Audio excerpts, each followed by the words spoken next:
Welcome to Google Ads Unleashed, the podcast that helps you harness the power of Google Ads. And now your host, Jeremy Young. Hello everyone and welcome back to Google Ads Unleashed. Hope everyone is doing well on this fine Monday. Today I want to share a little story of a recent success story and want to tell you how we did it, because a lot of people who are listening here will be operating lead gen businesses or have a lead gen business, right? Which is a little bit different from our usual e-commerce. But I want to tell you that the principles still apply and that everything that we do can crush it for other accounts as well.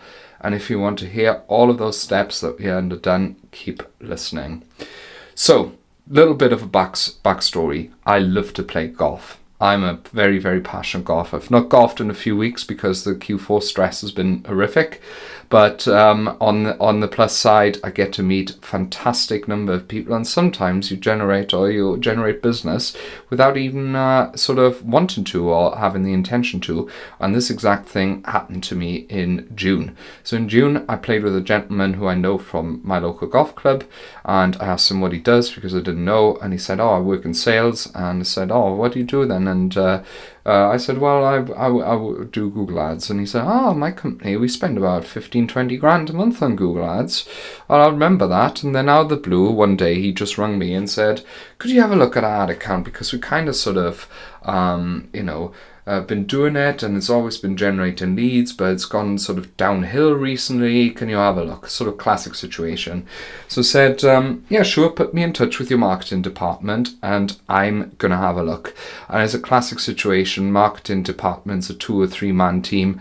They are absolutely flooded with having to upkeep the infrastructure of all the websites, of doing all the internal marketing, of doing all of the external partnerships, etc. Right? Google Ads just wasn't on their thing, and I did an audit, and the audit was a disaster, right? They were still in expanded text ads, which don't even exist since I think June 2022. There were still broad match modifier keywords on, which don't exist anymore. No negative keywords are ever done. They were all the campaigns were on max clicks or target impression share. It was a complete disaster. And to give you a bit of an idea of the setup, so this company has a service as a solution offering. So it's a service providing company that has longer contracts with quite large retainers for what they do. And they have one mother company that operates with about 10 sub-companies that have localized sort of areas throughout Britain. So, for instance, London is one area, then South Wales is another area, then they have maybe the Northwest as an area, etc., etc. So it's the exact same business repeated, and the exact same Google Ads account repeated on those various locations. So we said, okay, this and this and this is what I can do. And they were a bit hesitant because, of course, you pitch the price and then etc. It has to pay for both parties, right? I have to, of course, look after my team. I have to pay the bills, etc. And at the same time, it has to work out for my clients because it's not a one-way street; it's a two-way street. And I kind of said to them, "Listen, guys, how about we do it with the 2 biggest accounts of yours, and if we don't see anything within 2 or 3 months, then we just leave it be." And they said, "Fine. I'm going to tell you now exactly what we did to achieve the following review." Which went on our Trustpilot. Like a magic bullet for PPC, we first reached out to Jeremy at Y&D after seeing a huge decline in our PPC performance month on month. Our business utilizes multiple Google Ads accounts, and within the first 2 months of working with Y&D and only having 2 optimized, we were already seeing results similar to where we were a year ago prior to our decline. The work that Y&D have been able to do for us so far has far exceeded the business's expectations, and we're extremely excited to see how much farther Jeremy and the rest of Y&D can take us. Wow! Holy shit, that absolutely sets my heart on fire, and I am absolutely gagging to tell you how we've done it.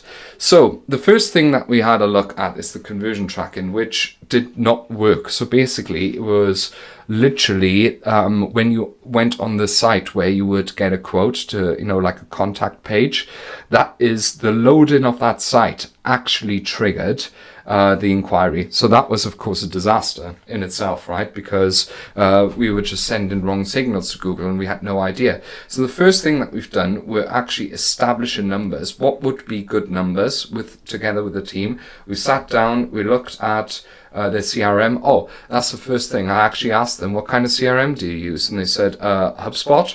I'm like, okay, do you have the Marketing Pro subscription? They said, yes, we do. Why? Do you use audiences? Do you use offline conversion tracking? What the hell is that? Wow, blew my mind. We had all the right tools there. It just needed implementation. So we established the numbers and we actually figured out what we could pay per marketing qualified lead to achieve the sort of cost per sale for each contract as it came along. And this was really, really helpful in terms of just really establishing, because I think over time they had sort of lost a little bit the view. They were like spending that amount on Google Ads every month and then just set and forget it, right? And yeah, so that was great, just to establish the numbers first and then to ascertain how we can apply that into all of our various locations. Then the next thing is we installed offline conversion tracking. So it was a blessing to hear that it was meant to be, obviously, that they were already using HubSpot forms all over the site, but they weren't really properly utilized because they were getting a lot of trash inquiries. And what we can do with HubSpot is actually only fire back a conversion into Google Ads when you connect the site and Google Ads with HubSpot. And if someone inquires and they turn out to be a rubbish lead, then it doesn't actually send a conversion into Google Ads, but rather if someone inquires and turns out to be a marketing qualified lead, or even a sales qualified lead, or an opportunity even, then that data gets pushed back into Google Ads, which is a reinforcing statement for the algorithm that these are the types of people that we want to look for. Google is very, very good at finding people when you feed it the right data, and also very good at understanding the steps of the funnel. So from submit inquiry to qualified lead to converted lead, right? And if a keyword gets those three signals from the exact same inquiry, this is a very, very powerful signal to Google that, hey, this is the keyword or this is the search term that we should have shown ads much more to, because it generates this MQL, this SQL, and this the actual customer as well. All right, so this has been tremendously valuable, and it's already set the basis for the success of this Google Ads account. We also inputted conversion value so that in future we can actually understand how much value and even customer lifetime value we generate with the customers that we generate into the Google Ads account, and then can use stuff like, for instance, conversion value bidding on our campaigns. So this is something that we're experimenting with now. What we've also done is, this is a little bit unusual, but because we don't have proper phone call tracking with offline conversion tracking, but we installed phone call conversions, right? So we installed a little snippet on the site, and if someone comes via an ad, it shows a very specific unique number, and if anyone dials it by clicking on the button, or if anyone dials it by even hammering it into their into their normal phone, into their landline, it generates a conversion within Google Ads, because they were driving a lot of phone call leads as well, but did not have any visibility on how much of that came from Google Ads. Now we do. We can't see whether they are MQLs or SQLs, but generally the value of a phone call is a lot higher than an inquiry for the business, and their sales conversion rate is much higher off it as well. So at least we can see how much value we are actually driving, and again, we're feeding more data back to Google Ads. Then the second thing is that we've done is undertaken customer research. Nowadays, you can even accelerate this process. We use AI with that. So we used a lot of ChatGPT with very specific prompts to give us really good idea about the pain points, desires, etc. of our target audience. And based on that, we rewrote a lot of ads. Okay, so the old ads were quite boring. They were just sort of talking about themselves and highlighting a few USPs. We popped everything into the ads that people didn't want to know. So headlines, so for instance, no minimum contract length or something like that, right? Because a lot of people who wanted their service are afraid to be tied into a certain contract length, right? Or are afraid of hidden costs. So we addressed these things in the ads, okay? And we did exactly the same for our landing page briefs. So the landing pages are not much different now, but we've placed a lot more call to actions onto the landing pages that exist. Plus, we are now expanding bit by bit various sections, such as adding social proof or having, for instance, Q&A accordions to address objections on the website, etc., etc. And our early tests are showing that these have provided an uplift in conversion rate as well, which is really good. But before we've even come to that, we've also rebuilt the campaigns. And honestly, guys, I've done the basics, right? So there were 3 campaigns there, which we consolidated into one. There's no brand campaign or anything because they're not a well-known brand. It's more something that people would search for, like really cold and then leave an inquiry. So we consolidated it all into one search campaign. The previous search campaigns, we did our keyword research and built relevant ad groups based on that.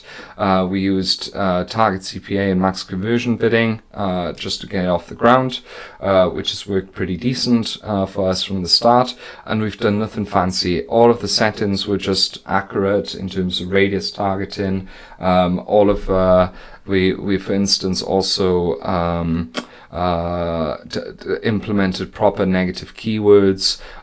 We've got rid of broad match because generally speaking, exact and phrase is much better for very specific kinds of searches and these kinds of services.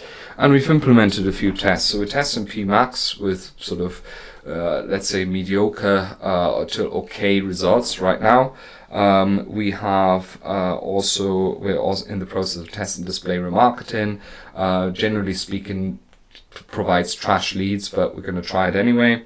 And we've done a few other tests in terms of bidding strategy in order to take the account forward. And to tell you a little bit about results, so generally speaking, we've reduced the cost per lead by 60% within 2 months, and the cost per sale by 80%, right? So not only did we, of course, buy a lot of much cheaper leads, generally speaking, right? But the cost per sale, we've driven not only cheaper leads, but also more qualified leads further down the line, which has been a super success. But it doesn't really surprise me because it was triggering trash search terms with broad match all over the place, and broad match modifiers and weird bidding strategies, and it was basically doing nothing right in that regard. So that's how we did that. Hopefully that's been interesting to you. Sometimes it's just doing the basics and doing all of the basic stuff that really gets you ahead in Google Ads. And I would recommend to you to do exactly the same with anything that you do. If you like this and if you need any more Google Ads tips or advice, don't hesitate to reach out. You can always email me at jeremy@younganddigital.marketing. Find me on Jeremy Google Ads on LinkedIn, or head to our website, younganddigital.marketing, to book a free consultation. Just a heads up, we are not accepting any clients anymore now in November and December. Our capacity is full. This is how much demand we have at the moment, which is great. But if you're looking to revamp your Google Ads campaigns for the new year, I'm your man. Come and send me an email and I'd love to speak to you. Have a successful week and thank you very much. Thank you for listening to Google Ads Unleashed. Be sure to subscribe wherever you heard this podcast so you never miss a future episode. If you found value in today's podcast, please share it with others and leave a rating and a review. For more information or to connect with Jeremy, check him out online at www.younganddigital.marketing. Thanks again for tuning in, and we'll see you next time.